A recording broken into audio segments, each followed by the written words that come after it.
Now, the Memorial Arboretum in Staffordshire has started a fundraising campaign this month to try and raise £45,000 to restore its Shot at Dawn memorial. Yeah, it commemorates the hundreds of servicemen who died during World War I. They were court-martialled and killed for crimes like desertion and cowardice.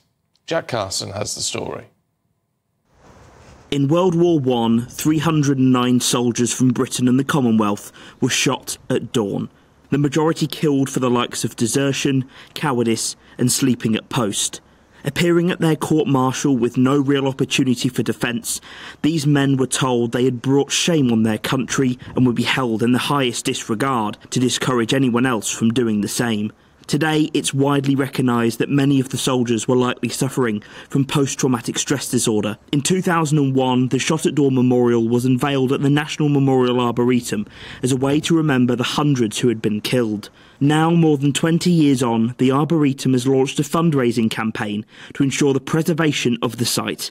Mark Ellis is the National Memorial Arboretum Lead. It's a really important memorial here at the Arboretum, a must-see for very many of our visitors. So millions of pairs of feet have walked around it and looked at it.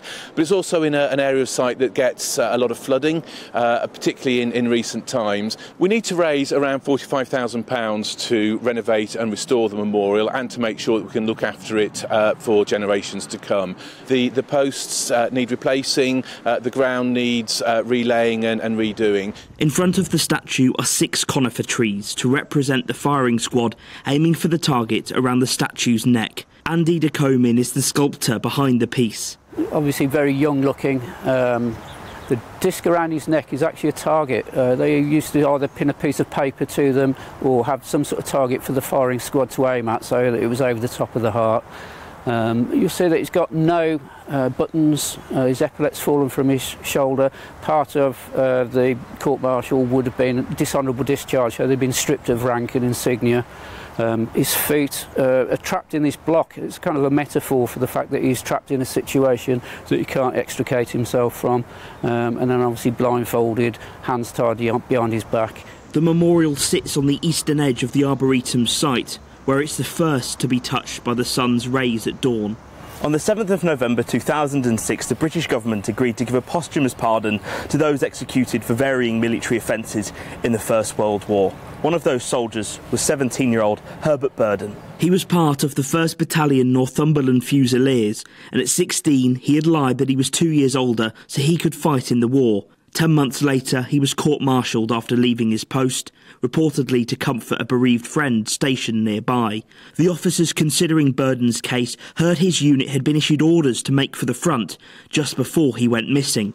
Private Burden faced the firing squad on the 21st of July 1915.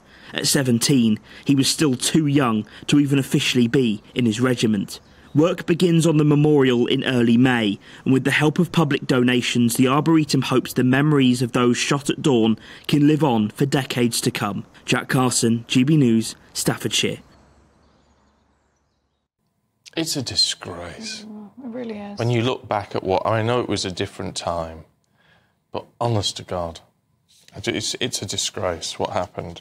And these people need to be remembered. If you want to donate, you can do. You go to justgiving.com/campaign/shot-at-dawn, and you can do that. I'm still yet to go to the Arboretum, Memorial Arboretum. Really, really want to go. Yeah, you should go. It's a huge setup. There's all the different It looks beautiful. battles and things are marked there. So really need to go. Yeah.